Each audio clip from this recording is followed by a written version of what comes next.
Alors, les formules de Lewis des molécules vont nous aider à trouver la géométrie des molécules. Donc, la règle de base est que les doublés d'électrons autour d'un atome ici, qu'on appelle l'atome central ici de la molécule, donc qui sera noté grand A par exemple, eh bien ces doublés vont se repousser. Les paires d'électrons se repoussent au maximum et donc vont s'écarter pour pointer vers les sommets d'un tétraèdre qui est une figure géométrique à 4 faces triangles. Donc ici, il y a des doublés non liants, mais les doublés peuvent être liants ou vous pouvez panacher doublés liants et doublés non liants, comme on le verra dans quelques exemples. Alors, premier cas de figure.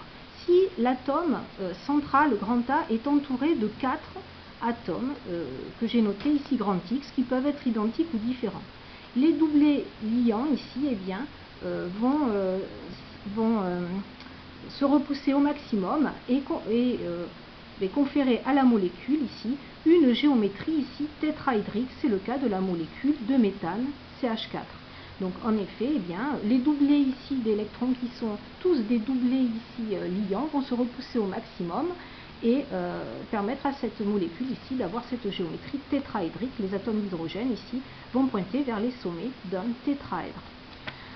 Si l'atome central est entouré ici de 3 doublés liants, le liant donc à 3 atomes grand X qui peuvent être identiques ou différents, et d'un doublé non liant. De la même façon, eh bien, les doublés vont se repousser les uns les autres, doublés liants et doublés non liants. C'est le cas de la molécule d'ammoniac ici. Donc la présence ici de ce doublé non liant a tendance à faire se refermer un peu le parapluie et à conférer ici à la molécule d'ammoniac une géométrie triangulaire, une géométrie pyramidale, donc à base donc de triangle.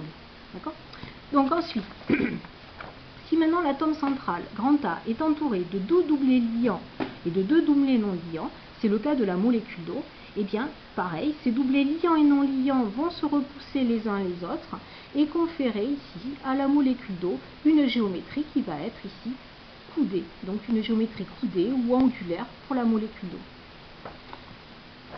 Autre cas de figure, si maintenant l'atome grand A est relié par 2 liaisons simples, 2 doublés liants ici à 2 atomes grand X, et par ailleurs à un atome X' par une liaison double.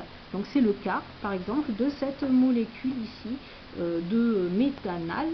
Donc cette molécule, donc la voici. Eh bien, l'atome central, qui est l'atome de carbone ici, donc l'atome grand A, va être entouré ici de 3 voisins, donc que ce soit des liaisons doubles ou des liaisons simples, peu importe ici, mais ces 3 voisins vont conférer ici à cette molécule une géométrie qui va être triangulaire, puisque les 3 voisins ici vont pointer vers les sommets d'un triangle, et plane. D'accord ? Plane. Voilà. Si maintenant l'atome central est relié par des liaisons doubles à 2 atomes, donc l'atome central a 2 voisins ici, eh bien c'est le cas de la molécule de dioxyde de carbone, eh bien la molécule aura ici une géométrie qui sera selon une ligne, elle sera linéaire. Donc géométrie ici linéaire. Voilà. Donc la présence ici de ces doublés non liants peuvent avoir une incidence sur la géométrie de la molécule.